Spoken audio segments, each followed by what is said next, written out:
चलो चलो सब लोग बैठ जाओ और आज का सबक सुनो। आज का सबक है कि अगर पहले से ही सावधानी बरत ली जाए तो आने वाली समस्याओं से लड़ना आसान हो जाता है। कहानी सुना के समझाओ ना नानी माँ। ठीक है, दूध पियो और कहानी सुनो। पियो, तुम भी पियो। कहीं दूर एक छोटा सा गांव था। उस गांव से एक कच्ची सड़क शहर को जाती थी और वही सड़क गांव वालों के लिए शहर आने जाने का एकमात्र रास्ता था। उस सड़क के बीचों बीच एक विशाल पेड़ था।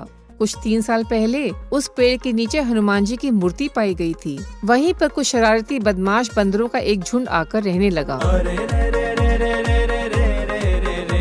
ये बंदर बड़े बदमाश है।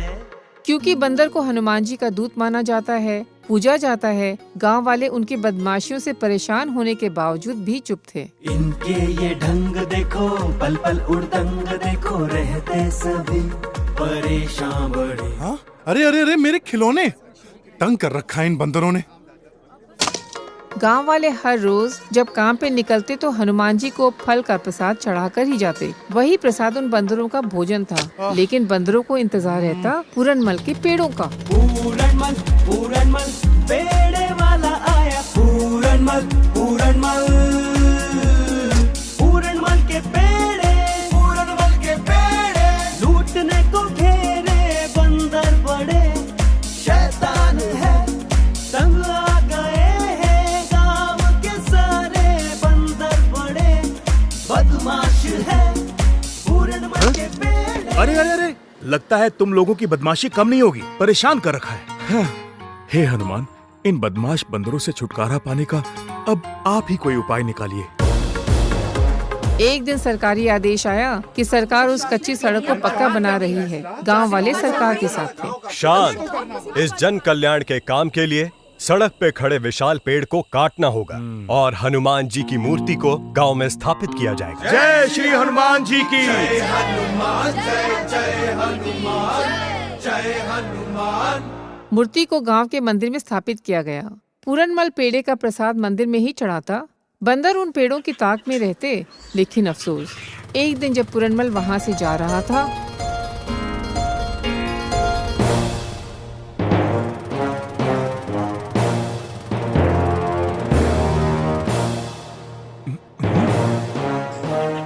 अरे रास्ता क्यों रोक लिया? जाने दो, हटो, चलो।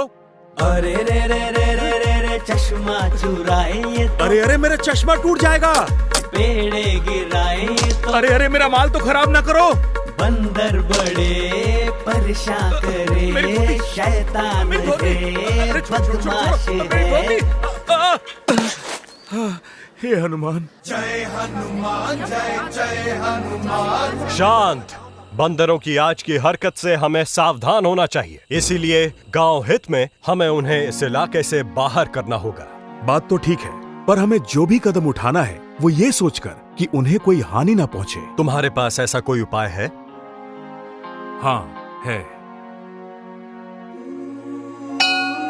हे हनुमान, अब मैं जो करने वाला हूँ उसके लिए मुझे माफ कर देना। इन बदमाश बंदरों से छुटकारा पाने का बस यही एक उपाय है।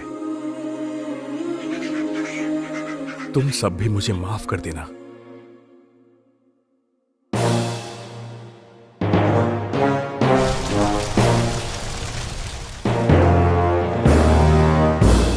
देखो,